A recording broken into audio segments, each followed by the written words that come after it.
To understand the success of the wild cat, you have to look at their biological hardware.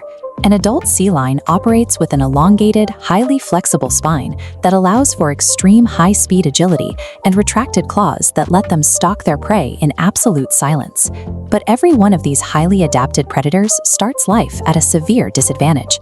At birth, wild cats are entirely blind, wobbly on their feet, and completely dependent on their mothers for milk and basic protection. While a fully grown cat patrols a vast, solitary territory, a newborn litter is anchored to a single spot, entirely stationary and unable to defend themselves or even run away.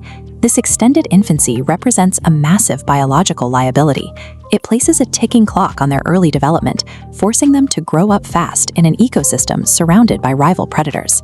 That liability is tested immediately in environments like the wide-open African savanna. Here, a mother cheetah has almost no dense brush or deep caves to hide her cubs. This lack of cover exposes them to inter-predator competition. Dominant hunters, like lions, possess an instinct to eliminate future competition for food, actively scouring the scrub brush to hunt down the offspring of other feline species. This chart illustrates the toll that competition takes on a cheetah population.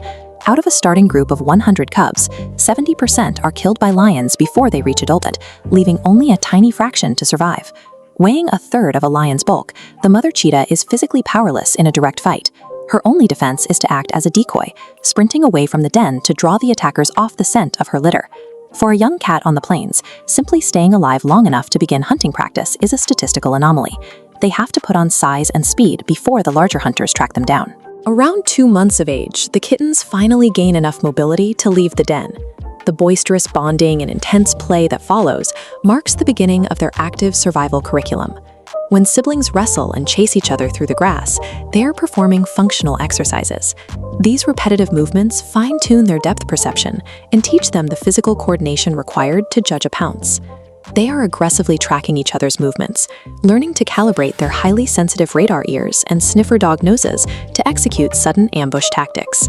This period of deep familial affection is actually a strict evolutionary mechanism. It operates as a temporary training ground, ensuring the cubs build lethal muscle memory before they are forced into isolation.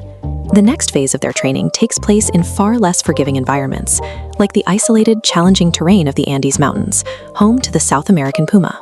At around 6 months old, the cubs hit a critical developmental milestone.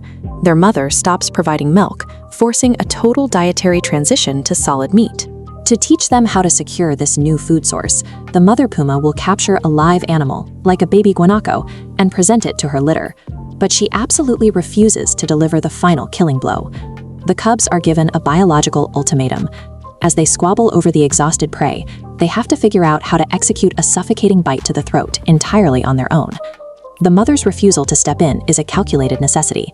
She forces them to master the mechanics of the kill right now, because if they fail to learn this specific technique, they will starve once they are on their own.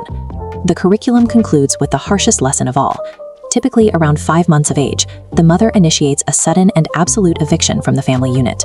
A mother wildcat will secure a fresh kill, but when her offspring approach for their share, she aggressively rejects them.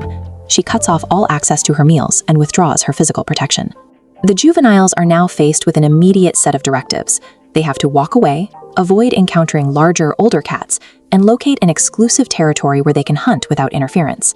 Severing this maternal bond removes the safety net. It forces the young cat to abandon its social dependency and fully activate its instinct to operate alone. Operating alone brings a new set of physical risks. The solitary cat must now stalk and take down prey that weighs significantly more than they do, and which possesses the strength to fight back. You can see the severe stakes of these solo hunts in the Amazon rainforest. Here, a heavily muscled jaguar targets ancient reptiles, routinely hunting the caiman crocodile along the riverbanks. Taking down a caiman requires flawless physical execution. The jaguar has to drive its long canine teeth through thick, leathery skin to crush the reptile's spine, all while dodging jaws capable of slamming shut with over 900 kilos of pressure.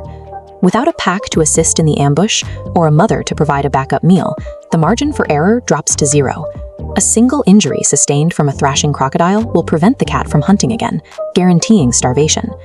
While a few young male cheetahs might form brief, temporary coalitions to secure a territory, the ultimate destiny for almost every feline species is total environmental isolation.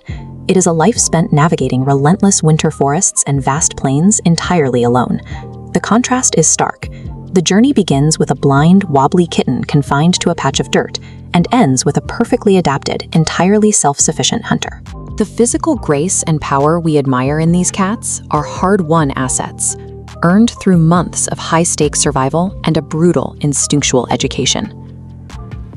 To become an apex predator, an animal must endure the most vulnerable childhood on the plains, master an unforgiving physical curriculum, and conquer the wilderness with no one to rely on but themselves.